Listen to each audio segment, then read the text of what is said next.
रक्षाबंधन की तरह भाई बहन के प्रेम और स्नेह का प्रतीक भाई दूज का त्योहार दिवाली के बाद आज मनाया जा रहा है। हिंदू पंचांग के अनुसार हर वर्ष कार्तिक माह के शुक्ल पक्ष की द्वितीय तिथि को भाई दूज का पर्व मनाया जाता है। भाई दूज को यम द्वितीया के नाम से भी जाना जाता है। आज 3 शुभ मुहूर्त हैं। भैया दूज के अवसर पर गुरुवार को बहनों ने भाइयों के तिलक कर उनकी लंबी आयु की कामना की, भाइयों का मुंह मीठा कराया। गुरुवार को बहनें जेल भी पहुंची और सुबह से ही लाइन लगाकर भाइयों का तिलक करने के लिए खड़ी रहीं। अपनी बारी आने पर भाइयों को टीका लगाया।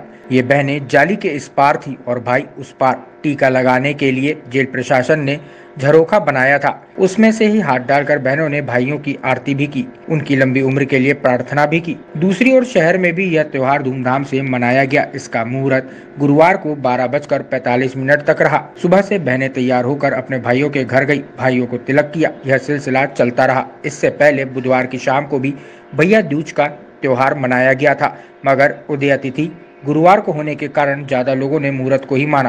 कहते हैं कि यम और यमुना परस्पर भाई बहन है। बहन को शिकायत रहती थी कि उसका भाई कभी मिलने नहीं आता है। एक दिन अचानक यम अपनी बहन यमुना से मिलने चले गए।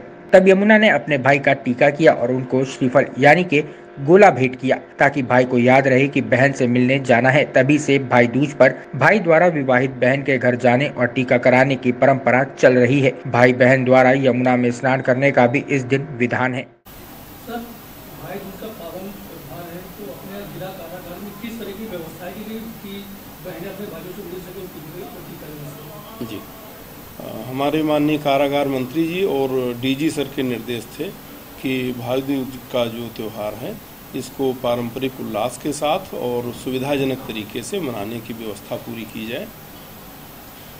इसके तहत हम लोगों ने जो महिलाएं जो बहनें आई हैं मिलने के लिए आई हैं बंदियों से, उनके लिए बैठने की व्यवस्था किया है बाहर, और अंदर भी उचित व्यवस्था बैठने की किया है। कुर्सियां वगैरह मंगवा करके सबको बैठने की, पानी पीने की व्यवस्था की गई है। और हम लोगों ने सवेरे से ही जल्दी से शुरू कर दिया था और 10 बजे तक 2 बैच 55-55 लोगों के हम लोग मुलाकात संपन्न करा चुके थे, और अब तीसरा बैच इस समय अंदर है। और आज अवकाश नहीं है, आज कार्य दिवस भी है, माननीय न्यायालय का भी कार्य हो रहा है। इस वजह से जो विचाराधीन बंदी हैं वो माननीय न्यायालय पेशी पर भी जा रहे हैं। वो कार्य भी बीच बीच में चल रहा है बंदियों को भेजने का, और लगभग वो बंदियों को भेजने का कार्य संपन्न हो चुका है।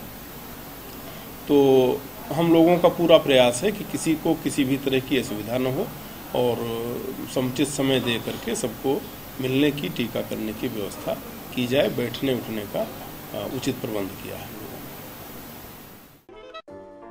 अगर आपको हमारा वीडियो पसंद आया हो तो इसे लाइक करें, सब्सक्राइब करें और साथ ही बेल आइकन दबाना ना भूलें।